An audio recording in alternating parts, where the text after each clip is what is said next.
Bonjour et bienvenue dans Effervescence, votre magazine culturel en Vendée. Je suis ici aujourd'hui à la Tour des Arts, aux Herbiers, où se prépare un événement dont je vous parlerai tout à l'heure. Au sommaire de cette émission, notre rubrique En scène qui met à l'honneur les troupes de théâtre amateurs.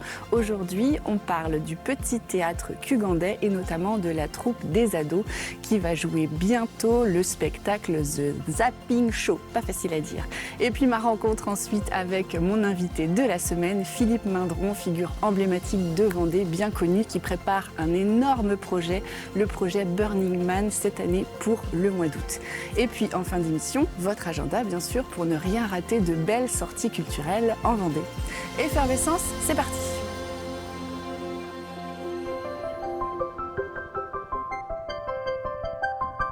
Tout de suite, votre rubrique En scène. Aujourd'hui, on met à l'honneur une troupe de théâtre amateur, le petit théâtre cugandais et précisément la troupe des adolescents.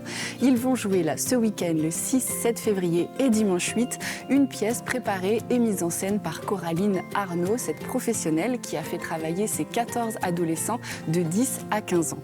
Le spectacle s'appelle The Zapping Show. L'idée, c'est de recréer une chaîne de télévision avec ses émissions, celles que vous connaissez déjà, Fort Boyard, L'amour est dans le pré, mais aussi un JT, aussi des sketchs que vous connaissez bien comme Isabelle a les yeux bleus, Les Chasseurs, TV Magouille qui parleront peut-être à certains d'entre vous. Et il prépare donc ça depuis un certain moment. Il vous donne rendez-vous le 6, le 7 février à 20h30 à l'espace culturel du Douai à Cugan. Réservation sur Hello Asso et avec le QR code qui est signalé sur l'affiche.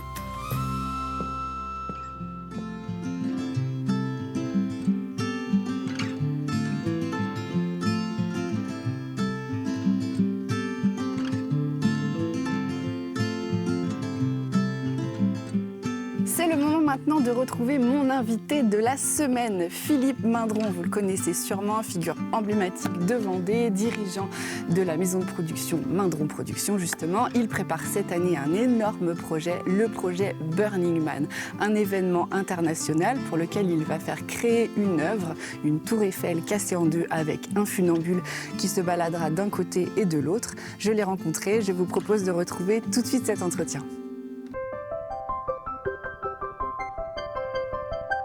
Philippe, bonjour.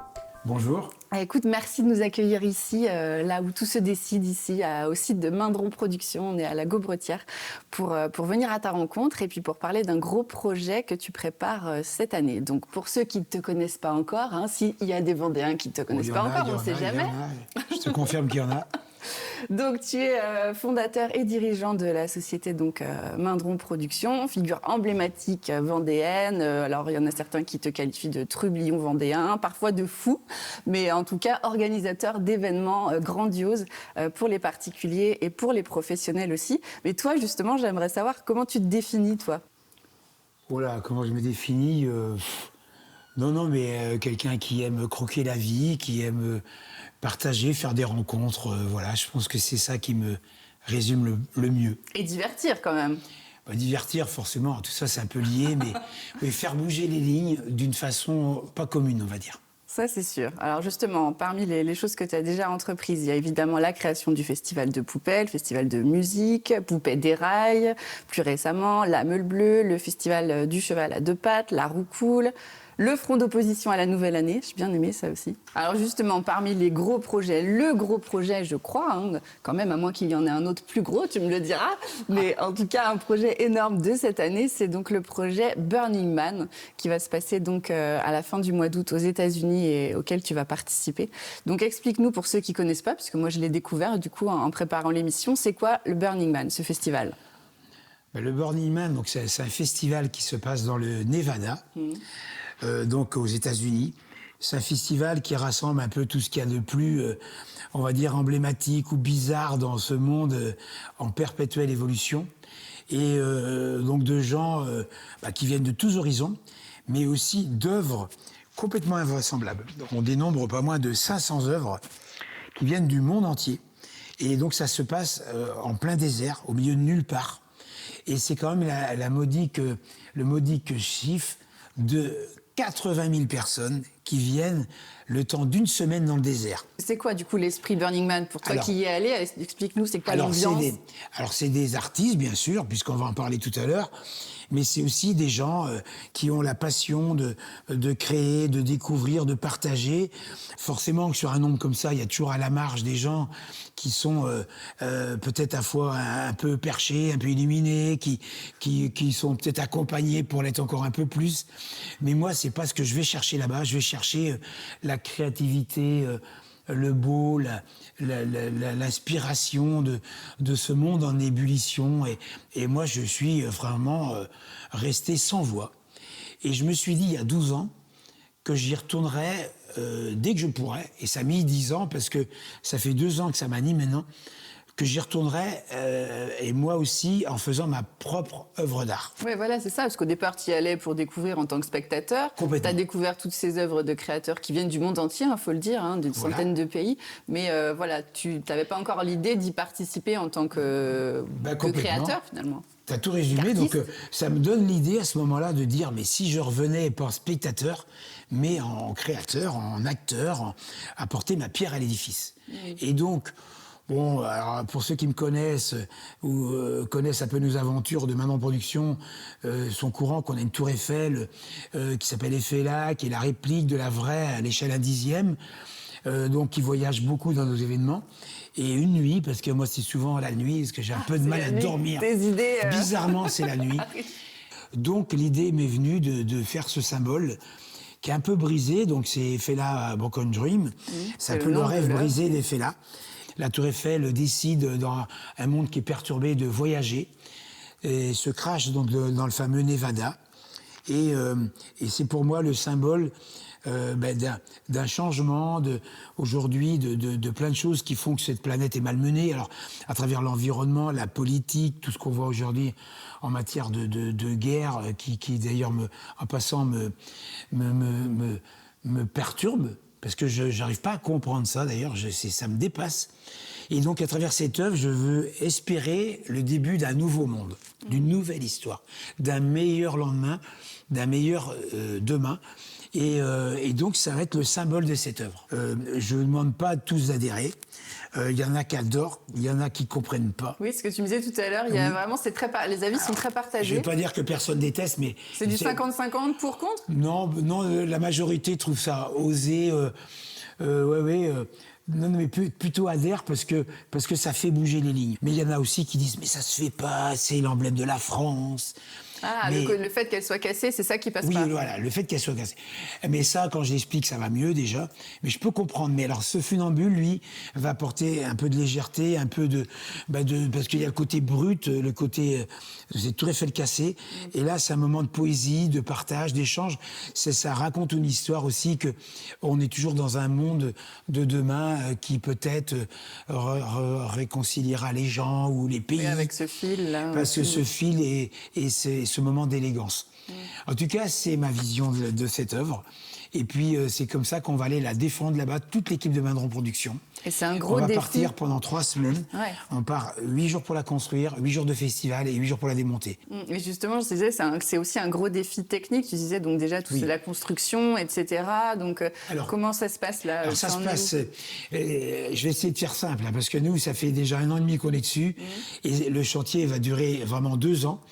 Et là, donc, je vais déjà vous rassurer ou pas en disant que la construction, elle commence vers le 15-20 janvier, là. Et où ça se fabrique où? En Alors, Vendée? ça se fabrique en Vendée. Ah. Ça se fabrique il n'y a pas plus vendéen que la société MCS, à Roche-Trejoux, qui a déjà fait nos différentes tours Eiffel. Donc, elle est profondément vendéenne, cette tour Eiffel. C'est 30 mètres de long, c'est 15 mètres de haut, c'est pas loin de 20 tonnes d'acier. Elle va partir en préassemblée par nos soins à la Roche-sur-le-Joux. Elle va être chargée dans 2 conteneurs de 40 pieds, c'est-à-dire 40 mètres de long. ça va prendre le bateau au Havre, ça va partir pendant 1 mois et demi de bateau, ça va passer par le canal de Panama, ça va aller jusqu'à San Francisco, et là, ça va être chargé dans des camions pour refaire 600 kilomètres pour rejoindre le centre des États-Unis en plein désert. Et là, nous, on va arriver, comme par hasard, comme elle, à peu près à 15 jours près. Et enfin, j'espère qu'elle sera arrivée déjà. Et là, on va nous la sublimer en l'assemblant. Ouais, c'est juste un assemblage sur place finalement. Et puis après, on va faire la fête parce qu'on a prévu que ça vive jour et nuit. Ça va vivre jour et nuit. Est-ce que c'est un défi aussi financier pour toi? Est-ce que là, tout ça c'est OK? Alors, ou c'est encore en cours? Je ne sais pas si c'est la meilleure question de l'entretien. Si, parce que s'il y a des partenaires qui veulent te rejoindre, c'est le moment d'en parler. C'est toujours le moment. Je vous rassure, c'est pas bouclé du tout. C'est ça qui est très rassurant. Mais je vous rassure, on avait prévu d'y aller et il n'y a rien qui va nous arrêter. Ça, oui, j'aurai recours à l'emprunt s'il faut. Je n'ai pas peur de le dire parce que c'est un budget de 350 000 €. D'accord. Donc c'est beaucoup d'argent. Mais en tout cas, j'ai des gens qui sont à nos côtés. Il y a plein de gens qui adorent ce projet. Et puis, une fois de plus, c'est l'anniversaire, c'est les 10 ans de Mandrel Productions. Voilà, il faut dire que c'est ça aussi. Mais c'est aussi une façon de marquer le coup, les esprits, de remercier toute mon équipe qui travaille vraiment ardemment pour que ce projet de Mandrel Productions soit beau et soit porté loin et longtemps. Donc je vais boucler ce financement, mais si j'arrive pas à le boucler, on ira quand même parce que c'est quelque chose qui est mûrement réfléchi et il y a un temps pour tout. Et j'aurais peur qu'un jour j'ai plus l'envie. Ouais, tu veux pas avoir le regret de ne pas l'avoir fait. Voilà, il faut pas vivre avec des regrets. Complètement d'accord, et c'est pour ça que c'est profondément décidé qu'on va y aller. Qu'on le veuille ou pas, si elle va à Burning Man, ça deviendra une œuvre d'art. Ça ne veut pas dire qu'elle se vend cher, ça ne veut pas dire qu'elle se vend du tout, mais ça veut dire qu'elle peut avoir aussi de la valeur. Parce que là-bas, il y a des collectionneurs qui se promènent et qui achètent des œuvres d'art monumentales. Donc on a bon espoir, et c'est pour ça que le financement, j'en fais pas de priorité, tu vois, je fais pas une fixation là-dessus, parce que je me dis qu'il y a toujours une solution. Il y a une solution, il y a une bonne étoile qui se lève tous les matins. En tout cas, j'espère qu'il y en aura une qui fait qu'il y aura une belle rencontre de quelqu'un qui trouvera ce projet comme nous incroyable et qui sera séduit au point de l'acheter. Mais de toute façon, s'il y a bien quelqu'un qui sait fédérer les gens sur un projet, c'est bien toi.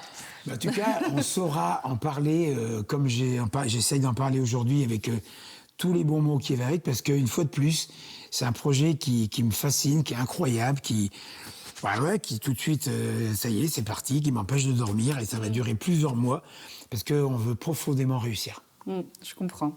Nous, on va amener une équipe de 30-35 personnes, entre les techniciens, ceux qui vont la fabriquer, l'assembler, la construire, qui vont faire l'animation, le son, l'éclairage. C'est un vrai projet au milieu de nulle part. Donc on embarque une belle équipe, mais au-delà de ça, il faut déjà construire un camp. Parce que là, il va bien falloir manger, boire, dormir. Oui, il faut tout construire. Donc, faut qu'on pense à... C'est une ville éphémère. C'est une ville éphémère. Ouais, vraiment. C'est complètement une ville éphémère. C'est la première fois que tu fais un événement aussi loin à l'étranger? Ah oui, c'est la première fois que j'en fais un aussi gros tout court, aussi loin tout court, et aussi onéreux tout court. Et est-ce que le contexte en ce moment géopolitique, les États-Unis, tout ça, ça rend encore plus compliqué? Est-ce que ça t'inquiète ou est-ce qu'au contraire... Oui, ça m'inquiète. Alors non, mais c'est une très bonne question mais ça m'inquiète parce que on sent très bien que le contexte fait que avec l'Europe, les États-Unis, tout se complique en ce moment. Mais au-delà de ça, ça peut être des droits de douane pour rentrer, pour sortir l'œuvre. Et ça, c'est un peu la lettre à décacheter. Donc, ça sera. J'attends pas de bonnes nouvelles de ce côté-là, malheureusement. Ça peut être que des coûts supplémentaires. Mais on va se battre. On a plein de gens qui veulent nous aider. On va optimiser tout ce qu'on peut optimiser. Mais franchement. J'aurais hâte qu'on se revoie dans un an pour dire comment ça s'est passé. Moi aussi, de voir ça. Je sais pas si on se reverra. Je sais pas si on y sera arrivé. En tout cas, on aura tout fait pour y arriver.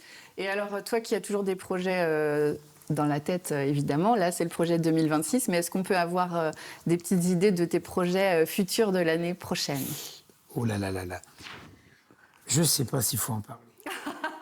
Non, mais j'ai plusieurs projets. Bon, il y en a d'autres, forcément, mais il y en a qui m'animent parce que les gens, ceux qui me connaissent bien, j'en parle souvent, mais je sais pas si j'ai au bout, je sais pas quelle forme ça prendra, mais au moins tout le monde doit être bien assis devant la télévision, personne va tomber. Non, mais en 2 mots, tout le monde connaît les nains de jardin. Les gens, ils les aiment ou ils les détestent. Donc jusque-là, on est bien parti. Moi, je me suis plutôt appris à les aimer parce que, à travers certains événements, je me suis mis à les collectionner. Donc maintenant, j'ai la plus grosse collection de nains de jardin de Vendée, j'en suis sûr. D'accord. Parce que j'arrive à 600 nains de jardin. Ah oui, quand même. Donc je crois pas qu'en Vendée, il y en a qui en aient beaucoup plus. Alors en France, Appel à... je sais pas, on sait jamais. En tout cas, moi, j'ai une belle collection et l'idée, ça serait de les faire adopter dans le monde entier pour que j'aille à la rencontre des familles d'accueil. C'est un petit côté Amélie Poulain, le nain de jardin qui voyage. Un petit côté Amélie Poulain, très très bien vu. Après, une fois que j'aurai eu la chance de les rencontrer, les inviter, tous ces gens-là du monde entier, à venir voir notre belle Vendée pour leur faire connaître notre beau pays. Très bien. Bah, écoute, c'est un beau mot de la fin. Merci beaucoup, Philippe. Merci. Bonne chance dans ce projet qu'on va suivre avec attention. Donc, pour suivre les aventures, on suit ça sur les réseaux sociaux de Maman Pour Production. l'instant, c'est les réseaux sociaux, mais on n'a pas encore parlé en équipe. Mais je pense qu'à un moment donné, ça va prendre soit la forme d'un site, d'un blog, je sais pas. En tout cas, on ne manquera pas de donner plein de nouvelles. Bon, bah, très bien. Merci beaucoup, Philippe. Merci, à bientôt. Merci. À très vite.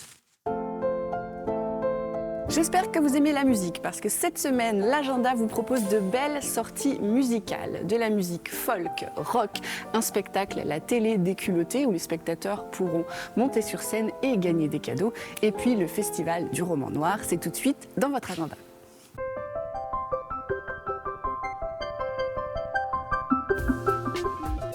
Le pays des Achards poursuit sa saison culturelle avec le spectacle musical Memphis Soul. Cette soirée aura lieu le samedi 7 février à la salle de l'Ormeau de Sainte-Flève-des-Loups. Baptiste Dupré sera en résidence à la médiathèque de Saint-Jean-de-Mont afin de préparer les futurs concerts. Il sera accompagné de Johan Matali, violoncelliste. Venez découvrir en avant-première leur nouveau set, vendredi 6 février à 19h. Que reste-t-il encore après ces corps à corps de nos liens quand les guerres se lassent? Les Gaulois, les Romains, les cow-boys, les Indiens, les Français, les Germains, quelle trace? Lequel est le plus fort dans la main de la mort? Quel sentiment est le plus coriace? Quand la pièce retombe 1000 ans après les bombes, l'amour, la haine, quelle face? Silence on tourne par la compagnie 13 en scène. 3 représentations vous sont proposées les 6, 7 et 8 février. Rendez-vous à la salle polyvalente de 13-Septier. Concert rock d'hiver le 7 février à l'espace Terre de Sel de la Barre de Mont. 4 groupes pour 5 heures de rock. Réservation en ligne à l'Office du Tourisme. Il y aura toujours un bar, un profson, une cave d'un soir. Zone de perdition, d'échange d'émotions, où s'arrête le temps au premier pied dedans. On y voit des hommes, des femmes, des enfants, souriants, des faux semblants venus prendre du bon temps, autour d'un bon verre sûrement. La télé des culottés, une émission de télé en direct sur scène pendant laquelle le public peut être tiré au sort et venir jouer à des jeux pour gagner les cadeaux. Humour, jeux, participer à une émission comme à la télé. Samedi 7 février à la salle de l'Espadon des Sables d'Olonne. Feu de l'hiver, samedi 7 février, salle de la Forêt à Saint-Prouan. Avec Parpaing Papier, Les Vilains Clowns, Heads Up, Punk Rock et Kérosène. Réservez vos places sur feudelété.com. Je vais jeter un œil aux promos sur internet. C'est pour m'acheter un œil et tout ce qui va avec. Mais je suis pas tout seul à surfer sur le net. Je dois m'acheter un œil mais j'ai pas mes lunettes.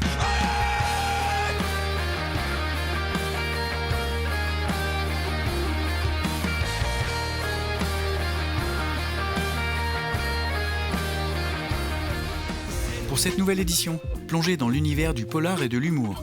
Le Festival du roman policier invite les lecteurs à explorer un nouveau genre du roman policier, le polar humoristique.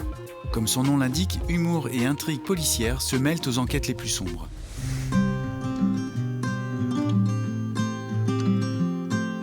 Votre magazine Effervescence, c'est terminé pour aujourd'hui. N'hésitez pas à m'envoyer vos éléments. Si vous organisez un événement dans le département, vous pouvez m'envoyer tout ça à l'adresse qui s'affiche en bas de cet écran. Cette émission, vous pouvez la visionner en replay sur le site de TV Vendée. Et puis je vous invite à aller voir le spectacle, notamment le Petit Théâtre Cugandais qui se produit ce week-end, le 6, 7 et 8 février. Et puis allez voir évidemment toutes les troupes en général. Il y a énormément de spectacles en ce moment. Je remercie la mairie et la Tour des Arts ici de nous avoir accueillis. Ils organisent une audition ce soir, l'audition de tous les élèves de l'école de musique, comme tous les mois. Ça a lieu à 20h. Le prochain aura lieu le 10 février, ensuite le 11 et le 17 mars. Et puis vous pouvez retrouver cette émission en replay sur TV Vendée. Quant à moi, je vous souhaite une bonne semaine et à la semaine prochaine pour de nouvelles rencontres culturelles.